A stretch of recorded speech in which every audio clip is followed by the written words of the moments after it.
अस्सलाम वालेकुम दोस्तों, अगर आपको हमारी वीडियो अच्छी लगे तो हमारे चैनल को ज़रूर सब्सक्राइब कर दीजिएगा।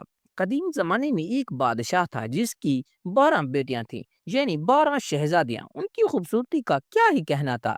सब के सब एक से बढ़कर एक थीं।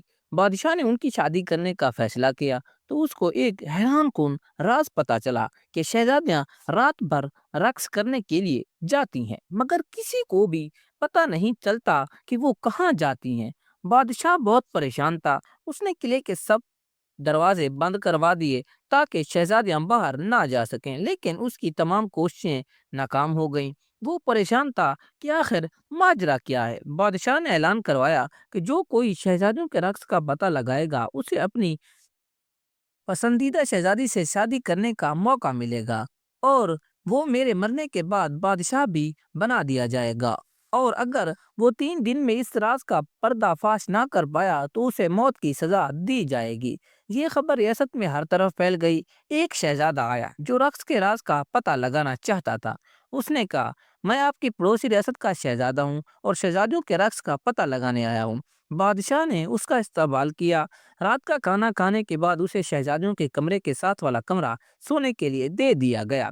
शहजादियों के कमरे का दरवाजा खुला रखा गया और शहजादे का पलंग ऐसे रखा गया कि वो सारी रात उन पर नजर रख सके। रात को शहजादियां उसके लिए शरबत लेकर आईं, जिसको पीते ही उसे नींद आ गई। जब उसकी आंख खुली तो शहजादियां रक्स करके वापस आ चुकी थी। तीनों दिन ऐसे ही चलता रहा। चौथे दिन जब शहजादा बादशाह के सामने हाजिर हुआ तो उसके पास बादशाह के सवालों का कोई जवाब ना था। बादशाह ने उसे मौत की सजा दे दी। यूं ही बहुत से लोग आए लेकिन सब नाकाम रहे। फिर एक दिन एक जख्मी सिपाही अपनी किस्मत आजमाने बादशाह की रियासत की तरफ चल पड़ा। रास्ते में उसे एक बुढ़िया मिली। सिपाही ने बुढ़िया की मदद की। बुढ़िया ने बदले में उसे एक पोशाक दी और कहा कि ये पहनकर तुम किसी को नजर नहीं आओगे, और ये भी बताया कि जो जूस शहजादियां तुम्हें दें वो मत पीना। बादशाह की रियासत में सिपाही पहुंच गया। बादशाह ने उसका इस्तकबाल किया और उसे भी शहजादियों के राज का राज मालूम करने के लिए 3 दिन दिए गए। रात को बड़ी शहजादी उसके लिए जूस लेकर आई। सिपाही क्योंकि बहुत सहीन था, उसने जूस पी तो लिया मगर निगला नहीं, क्योंकि उसने मुंह में स्पंज रखा हुआ था। जैसे ही शहजादी कमरे से बाहर निकली, उसने स्पंज मुंह से निकाला और सोने की अदाकारी करने लगा। शहजादियां उसको सोता देखकर खुश हुईं और रक्स करने के लिए तैयार हो गईं। सबसे बड़ी शहजादी ने अपना पाँव जोर से अपने पलंग पर मारा तो वो जमीन दोज हो गया, और फिर सारी शहजादियां उस खुफिया रास्ते से नीचे उतरने लगी। सिपाही ये सब देख रहा था। उसने बुढ़िया की दी हुई पोशाक पहन ली और उनका पीछा करने लगा। आधा रास्ता उतरने के बाद छोटी शहजादी को शक हुआ कि शायद कोई उसके पीछे ही, मगर पोशाक की वजह से सिपाही किसी को भी नजर नहीं आ रहा था। फिर वो सबसे खूबसूरत हिस्से में पहुंच गए जहां दरख्तों पर लगे पत्ते चांदी के थे। सिपाही ने सबूत के लिए एक पत्ता तोड़ लिया। इसके तोड़ते ही एक जोरदार आवाज आई जिससे सब डर गईं। आगे सब पत्ते सोने के थे। सिपाही ने एक सोने का पत्ता भी तोड़ लिया और आगे जाके एक हीरा भी सबूत के लिए ले लिया।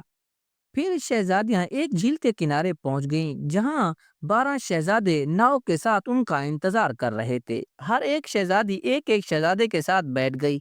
सिपाही छोटी शहजादी के साथ बैठा रहा और एक आलीशान किला था और वहां साज बज रहे थे और उसकी धुन पर सब शहजादियां रक्स करने लगी।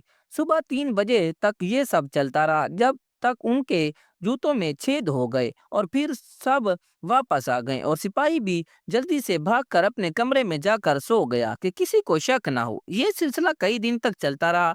सिपाही उनका ताक़ुब करता रहा और सबूत भी लाता रहा और उनसे पहले ही आकर सो भी जाता। यूं किसी को शक भी नहीं हुआ। जब फैसले की घड़ी आई तो बादशाह ने सिपाही को बुलाया। सिपाही ने कहा, आली जां, सभी 12 शहजादियां अपने कमरे से जमीन दोज सुरंग से जाती हैं जहां एक किला है। उसने सबूत भी दिखाए। शहजादियों ने ये सब मान लिया। बादशाह ने उस सिपाही को खूब इनाम से नवाजा और पूछा, میری کس بیٹی سے شادی کرنا چاہتے ہو؟ اس نے سب سے بڑی شہزادی کو پسند کیا اور پھر دونوں کی شادی دھوم دھام سے کر دی گئی۔ بادشاہ نے اعلان کیا کہ میری وفات کے بعد میرا داماد اس سلطنت کا بادشاہ ہوگا، اور پھر سبھی ہنسی خوشی رہنے لگے۔